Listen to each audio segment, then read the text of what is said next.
Okay, we've I think we might have had a technical issue there, so I'm not sure if we'd be able to splice it together, and maybe you didn't even notice it as an audience, but maybe you did. We're at the point of talking about the questions that we're going to answer during this course, and again, we urge you to send in your questions that help us frame up the things we'd like to make this course, which is going to kind of be developed along with you, literally week by week, is what are the things that you would like to have answered and hmm why and what's going on with you. And so we're gonna make this really as real as we can, which I think is a cool way that God's kind of doing it. So as we look at these questions, these are the things we are gonna get into and answer throughout the time together. Is what really is worry, fear, and anxiety, and why is this so difficult to seem to overcome it? And we're always constantly living in turmoil. And I know a lot of believers are living in turmoil, and they'd like to get out of it, but they don't know how. hmm What is the source of us experiencing worry, fear, and anxiety? Is it just demonic? Is it sinful nature? Is this God actually doing testing of our faith? What exactly is all this? Does God have us stay in spiritual battle and uses worry, fear, and anxiety as a way of staying in the battle, even though we are wanting to fight the battle in faith? How does that all look? And is God using it for supposedly teaching us something and using something about it to fight the enemy? A lot of confusion about that. hmm Subpoints around that, around the enemy. Does Satan hear our thoughts and influence our thoughts, which is an Right. interesting question. Does Satan use what we speak verbally against us, especially when we attempt to pray against him openly? So I think that's always an interesting one is, well, if Satan's out there and he's hearing what we're doing, wanting to do, isn't that something that's, against us? And shouldn't we be more covert about it? hmm Sneaky. So it's really an interesting question. Why is we in a battle at all? Since God is all powerful and His ways are for us to live in peace, then why aren't we living in peace? hmm So what's up with that? And then what is the reason we tend to drift into and stay in worry, fear, and anxiety? Even though I might have times where I'm not, but I tend to drift into it and then stay there. And by the way, now I think it's getting more and more severe. That hmm this, what as we've described it, with panic attacks and oppression and heaviness and hmm resignation and the issues of life, which is why a lot of people are saying, uh, "I know I'm not supposed to, but I, Right. but I have it, and I don't know how to move out of it, Right. and Right. uh, I need some help on that." So this is what we're going to try to answer for you. Um, as we go into this first part of it, we're going to look at causes of worry, fear, and anxiety and we'll try to identify what those are and where they're coming from. But we should be able to relate to these. So let's look at the hmm first one. Psalm 127, 1 and 2. Psalm 127, 1 and 2. Go ahead and read that, and we'll talk about that. Unless the Lord builds the house, those who build it labor in vain. Unless the Lord watches over the city, the watchman stays awake in vain. It is in vain that you rise up early and go late to rest, eating the bread of anxious toil, for he gives to his beloved sleep. Yeah. Um, so he talks about vanity. hmm Uh, a big cause of anxiety and fear and worry is vanity. Um, hmm okay, now how would you? Explain that word a little more Yeah. for us Uh, so that people understand what you're saying so there. as we look at vanity, or what he used, vain, it's that there's a lot of activity hmm to accomplish something, but nothing ever gets accomplished. hmm Um, I spent all this time, I spend all this energy working towards something. hmm With always, I expect a result. I expect something positive to come after it, but it turned out to be broken, never could be done, and is worth less. That the word Right. vanity actually means worthless. You hmm chase worthless things. And he says you rise up early and go to bed late hmm in vanity. trying to fulfill something that you actually can't, Right. but you keep trying. Mm-hmm. Why? Okay, because there's a overdependence and a reliance on me and my skill, and I think I can do this. I think I can get this done. I just got Mm-hmm. to figure it out. Um, and he who builds a house, or is a watchman, can do it in vain.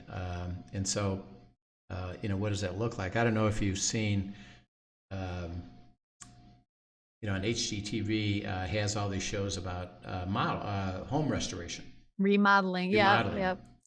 And there's a new one out that's called "Help! I've ruined my house." Oh no.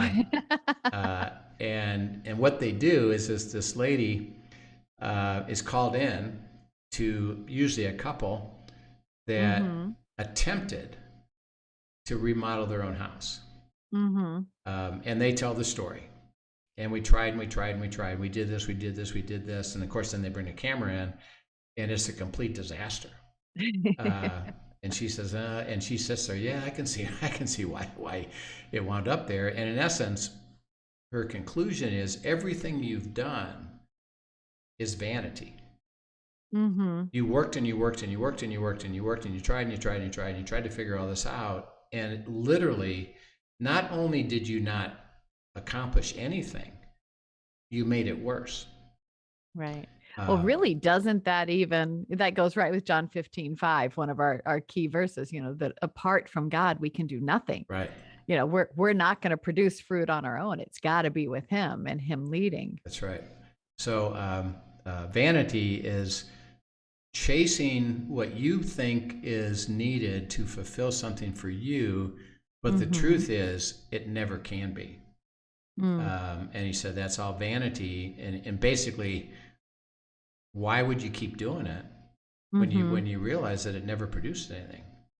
Right. Well, interesting enough, because we're so dependent on self, is we chase it ourselves, and that's why, by the way, we can say, well, that person's a vain. What does it mean? A person's vain is they Very don't. self-focused, right? They're so self focused. They never consider truth at all, Mm-hmm. and they keep getting harmed. But they're vain because everything is filtered through Mm-hmm. themselves. So he says vanity is a big cause of that, because we are trying to chase something, accomplish something, but we're not getting anywhere. But vanity says, I can still try to do this. And you try and you Mm-hmm. try and you don't, you try, you don't. Okay, the next one, which is a really simple one, is Matthew 6:24. Says, no one can serve two masters, for either he will hate the one and love the other, or he will be devoted to the one and despise the other. You cannot serve God and money. Okay. Well, um, That's pretty clear. that can't be, now, by the way, and this is interesting, it says you cannot. Mm-hmm. And the word there is not possible, impossible to both serve God and money.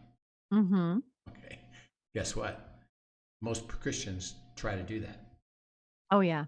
I'm a Christian. Yes. Yeah. Yeah. I know God. I trust God. I'm a Christian. I go to church. Um, Mm-hmm. and I'm going to, quote, serve God by what? Going to church and saying I'm a Christian and trying to be good. But what Mm-hmm. do? I'm chasing money as Right. my focus in life, so And even that as our security, as our you know. security. And what it does is it dictates all of your decisions, so that Mm-hmm. you don't consider anything else other than what's the financial impact of this thing, or Mm-hmm. why would you spend an inordinate amount of hours working in your business, either as an Mm-hmm. employee, as a manager, as a owner. Why do you spend an inordinate amount of time? Well, because I need to make more money, and Mm-hmm. have more money so that we can create safety and we can have things that we like, etc. And John D. Rockefeller. This is, the quote is now, I think, going 100 years old, but when he was at the height of, in essence, the equivalent of the richest person on earth, Mm-hmm. which would in our time would be like a Bill Gates or a Jeff Bezos, who are billionaires, what we call billionaires. He would have been considered a billionaire. He was a multimillionaire, but at that time it would be Mm-hmm. equivalent to a billionaire. How much money do you need? Mm-hmm. Guess what his answer was? More. A little bit more. A little bit more. Right. Uh, why? Well, because there's a chasing of the Mm-hmm. sense that financially, um, it's better if you have more than less. And so what Mm-hmm. do? I got to keep getting more. And then you realize, well, yeah, okay, but I need a little bit more.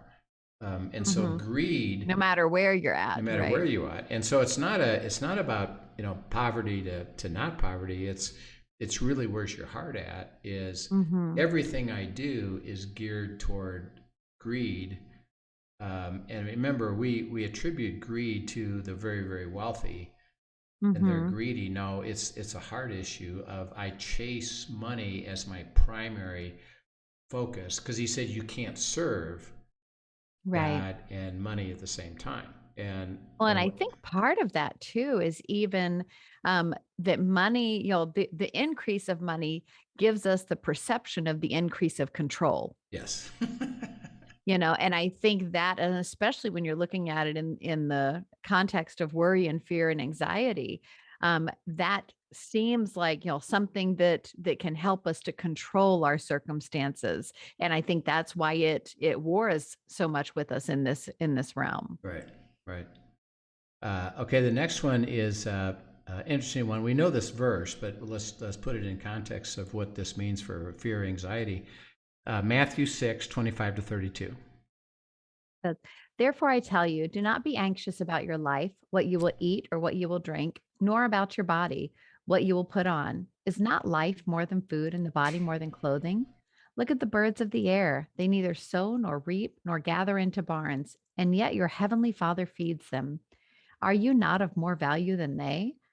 And which of you, being anxious, can add a single hour to his span of life? And why are you anxious about clothing? Consider the lilies of the field and how they grow. They neither toil nor spin. Yet I tell you, even Solomon in all of his glory was not arrayed like one of these. But if God so clothes the grass of the field, which today is alive and tomorrow is thrown into the oven, will he not much more clothe you, O you of little faith? Therefore, do not be anxious, saying, what shall we eat, and what shall we drink, or what shall we wear? For the Gentiles seek after all these things, and your heavenly Father knows that you need them all. Yeah. So he's describing, he's using, the fundamentals, eat, drink, clothing. Mm-hmm. He says, why are you anxious about that? Mm-hmm. Why are you worried about that? The Gentiles, and remember, the context here is people that aren't following me. Well, that's what they're focused on. And Mm-hmm. he's not talking about at its purest level, well, pursuing things that give you normal living, Mm-hmm. food, shelter, clothing. Yeah, he said it's important to to consider that and to make that. He said what he's talking about is that you're focused on all of your personal life choices. Because Mm-hmm. he uses the word, why are you anxious about that? Why are you worried about that? Is I have to provide it and make Mm-hmm. sure that my life choices relative to the stuff in my life, that I am troubled and anxious about it, because I've got to figure this out Mm-hmm. and go get it and make it happen myself. And what I'm saying there is the focus is on me making life choices about everything that I'm involved with at every level. And he says, Mm-hmm. why would you be so anxious about that? Um, I know what's going on. And of course, we're going to find the answer, as he said. Well, you let me give it to you, deliver it to you, and then you won't be anxious about it. So, again, we've learned about vanity, greed, focus on life choices. This next one is interesting. Luke 10:38 to 41. This is the story of Mary and Martha, and it has an interesting statement. Luke 10:38 to 41. Oops, hang on just a second. I think my notes got a little bit out of order there. Yeah, Luke 10, 38 to 41. Let me just look that one up.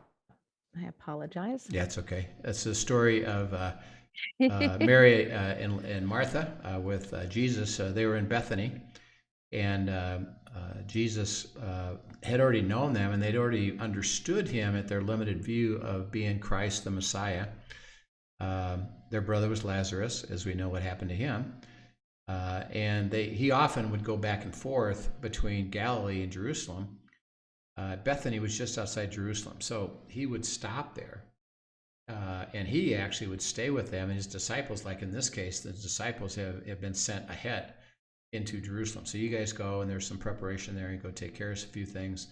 I'm going to stay here with Mary and Martha. So he's at the house of Mary and Martha, who they know Jesus as Christ Messiah. Now, there's again, it's limited view of that, but that's what they understand. That yep, you're the Son of God at that level. Go ahead, you Great. got that. Because now, as they went on their way, Jesus entered a village, and a woman named Martha welcomed him into her house. And she had a sister called Mary who sat at the Lord's feet and listened to his teaching. But Martha was distracted with much serving, and she went up to him and said, Lord, do you not care that my sister has left me to serve alone? Tell her then to help me. But the Lord answered her, Martha, Martha, you are anxious and troubled about many things. That's it. That's it. Yeah, and then he goes on to explain some things, but he makes a statement. Well, you're anxious and troubled, by many things. You're basically distracted. hmm If we ask Martha, what are you doing? What would she say? She was doing good things. She was getting things ready to serve him, Yeah, preparing food. She was I'm. hosting. She's making things ready for Hey, him. I'm serving Christ. Isn't that a good idea? Matter of fact, she thought it was such a good idea. She says to Mary, "Get up and help me." Right. And can't you make her do Yeah. that? Well, Mary says no. hmm No, I'm not gonna. I'm gonna sit here with Jesus. And so Martha says to Jesus, "Make Mary get up and help me." hmm Um, why? Because I believe what I'm doing is the right thing. And Jesus says, Martha, Martha, you are anxious and troubled by many things. You're hmm distracted. And the phraseology there of the Greek is, Martha, you, in your mind, think you're serving me and pleasing me. hmm Really, you're pleasing yourself. Mm. Why? Well, because your self-image, your view of you is, for me, God, Jesus speaking, to approve of you by your work for me, and hmm your focus is on pleasing me, and then you're worried about the details of that, and hmm all the preparations of that, and you're focused on that completely, and then he attributes, what does that result in?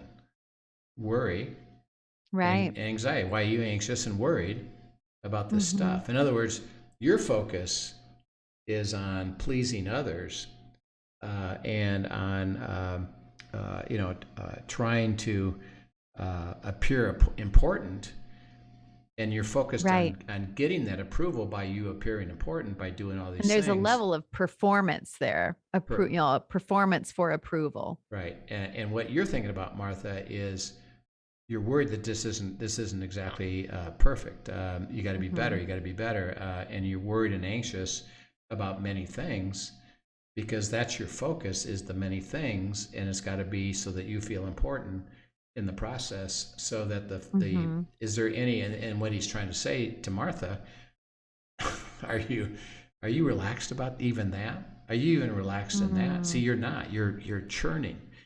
You're worried. You're anxious. You're fighting these things inside of you, and therefore performing things that you think is a good idea, but actually is hmm causing you to be in turmoil. So Right. we'll talk about that as we get into Yeah, I that. think that's going to be a good one to hit on for sure. This next one is interesting. It's out of Jeremiah 17, 5 to 6. Jeremiah 17, 5 to 6. Thus says the Lord, cursed is the man who trusts in man and makes flesh his strength, whose heart turns away from the Lord. He is like a shrub in the desert and shall not see any good come. He shall dwell in the parched places of the wilderness in an uninhabited salt land.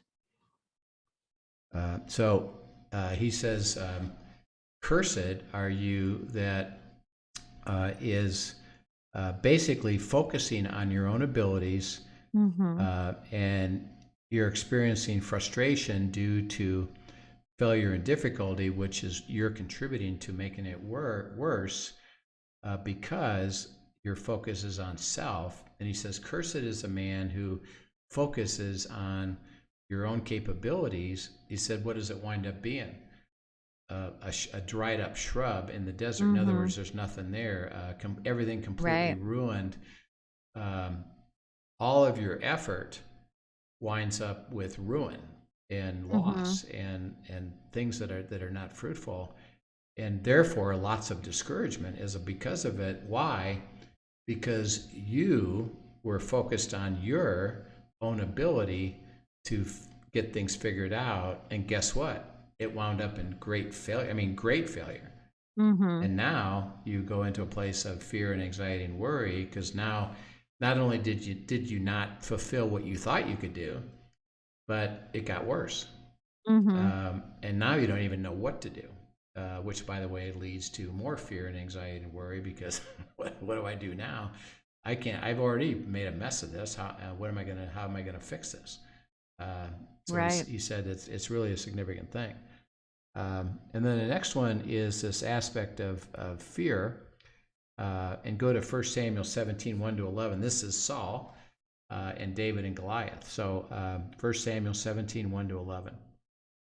Now the Philistines gathered their armies for battle, and they were gathered at Socoh, which belongs to Judah, and encamped between Socoh and Ezekah and in Ephes Dammon.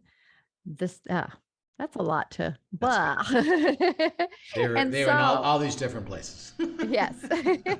And Saul and the men of Israel were gathered and encamped in the valley of Elah and drew up in line of battle against the Philistines. And the Philistines stood on the mountain on one side, and Israel stood on the mountain on the other side, with a valley between them. And there came out from the camp a Philistine, a champion named Goliath of Gath, whose height was 6 cubits and a span. He had a helmet of bronze on his head, and he was armed with a coat of mail, and the weight of the coat was 5,000 shekels of bronze.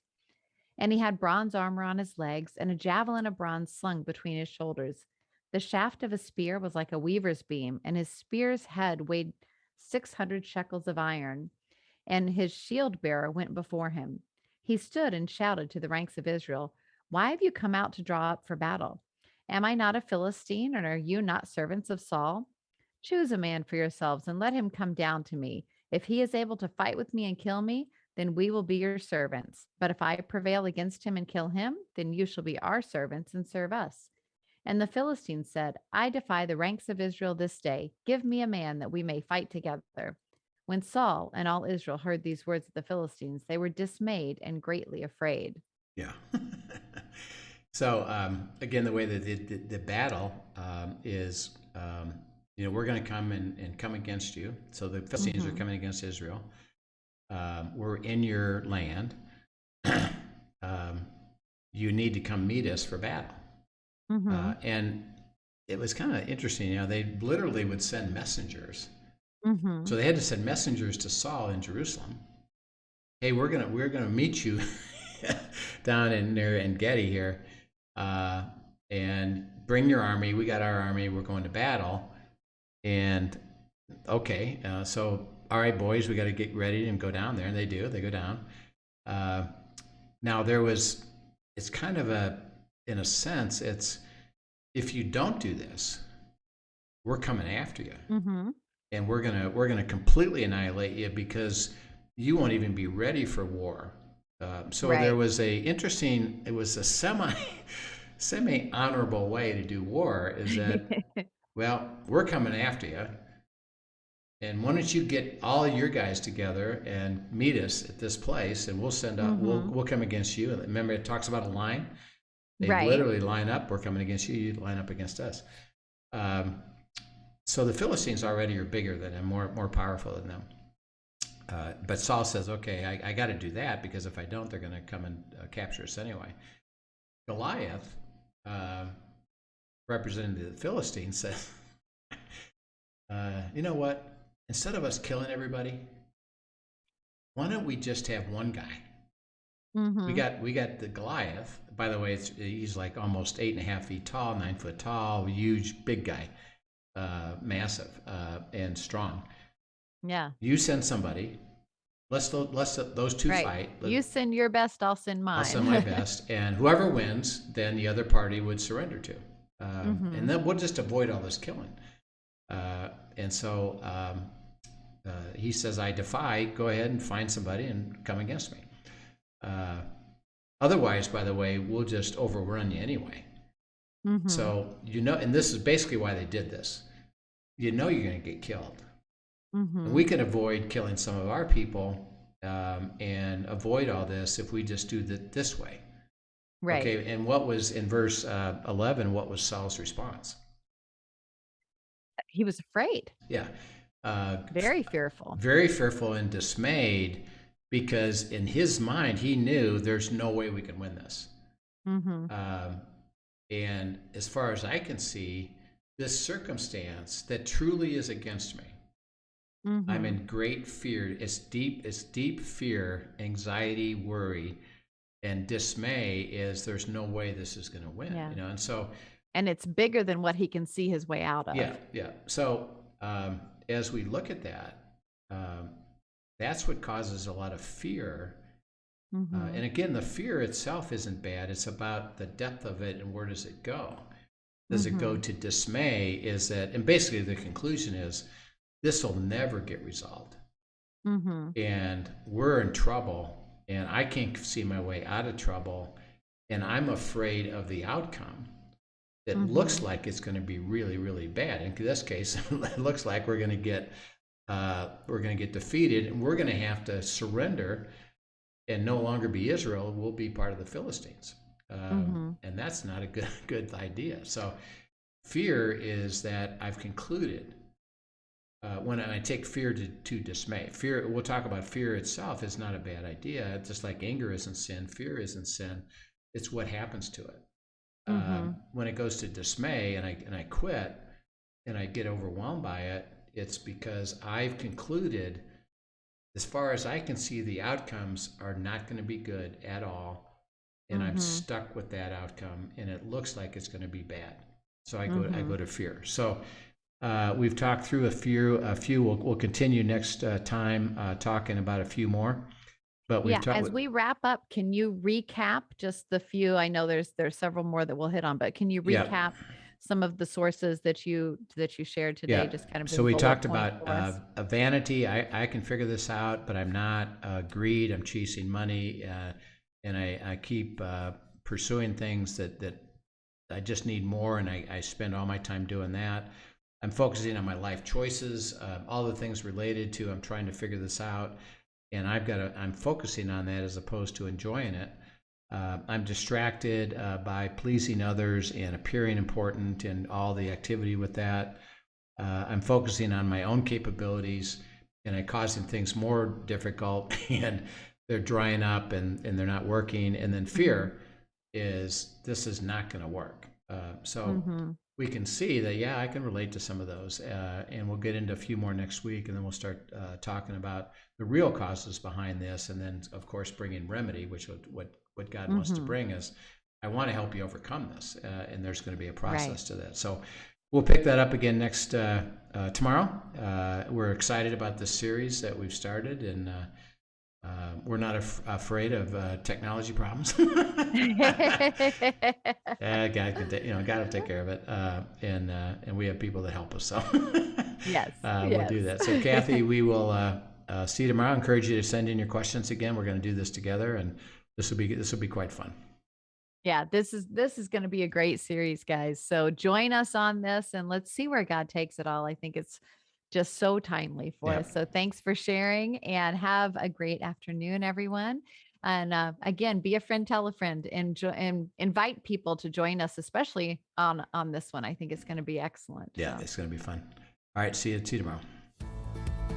Thank you for joining us for today's episode of Come and See, your podcast for truth in a world of chaos. Brought to you by All for Jesus Living Waters Ministry.